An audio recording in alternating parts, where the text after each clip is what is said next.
টি-20 বিশ্বকাপে বাংলাদেশ ভারতের ভেন্যু জটিলতার এখনো হয়নি সমাধান। তবে এরই মধ্যে অনূর্ধ্ব-19 বিশ্বকাপে ভারতের বিপক্ষে মাঠে নামে বাংলাদেশ।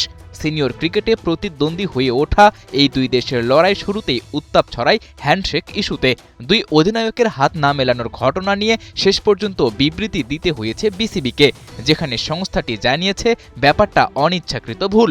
মাঠের বাইরে এসব নিয়ে আলোচনা চললেও মাঠের খেলায় ভারত ঠিকই করে গেছে নিজেদের কাজ। বিশ্বকাপের প্রথম ম্যাচে ওরা বাংলাদেশকে হারিয়েছে 18 রানের ব্যবধানে। ব্যাটারদের কিছুটা নির্ভর রাখতে আর নিজেদের বোলিংয়ের সর্বোচ্চটা ব্যবহার করতে টস জিতে ফিল্ডিংয়ের সিদ্ধান্ত বাংলাদেশের। ইনিংসের তৃতীয় ওভারেই সেই সিদ্ধান্তের যথার্থতা প্রমাণ করে বাংলাদেশি পেসার আল ফাহাদ। পরপর 2 বলে ভারতীয় 2 ব্যাটারকে সাজঘরে ফিরিয়েছেন এই বোলার। পাওয়ার প্লেতেই ক্যাপ্টেন আজিজুল হাকিম তামিমের শিকার ভিহান মালহোত্রা। তবে এরপরই ম্যাচের নিয়ন্ত্রণ নিয়ে নেই বৈভব সূর্যবংশী। অভিষেক কুন্ডুর সাথে 50 রানের জুটি বাংলাদেশকে ফেলে চাপে। সূর্যবংশী 72 আর অভিষেক কুন্ডু 80 রানে ফিরে গেলে শেষ দিকে 26 বলে 28 রান করেন চৌহান। নির্ধারিত ওভারের 2 বল বাকি থাকতেই ভারত অল আউট হয় 238 রানে। বড় লক্ষ্য তাড়া করতে নেমে শুরুতেই জাওয়াদ আবরারকে হারায় বাংলাদেশ। তবে রিফাত বেগকে সঙ্গে নিয়ে শুরুর ধাক্কা সামলে নেন ক্যাপ্টেন আজিজুল হাকিম তামিম।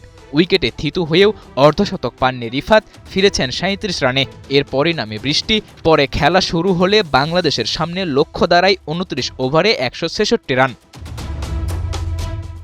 দ্রুত রান তোলার মিশনে ক্যাপ্টেন তামিম ফিরেছেন 51 রানে। কালাম সিদ্দিকী অলিনও এদিন ভরসা জোগাতে পারেননি, মাত্র 15 রানে তিনিও প্যাভিলিয়নে। এরপরের ব্যাটারদের মধ্যে ডাবল ডিজিটের রান এসেছে কেবল রিজানের ব্যাট থেকে। ওর 15 রান ছাড়া বাকিদের ব্যাট থেকে আসেনি বলার মতো কোনো সংগ্রহ।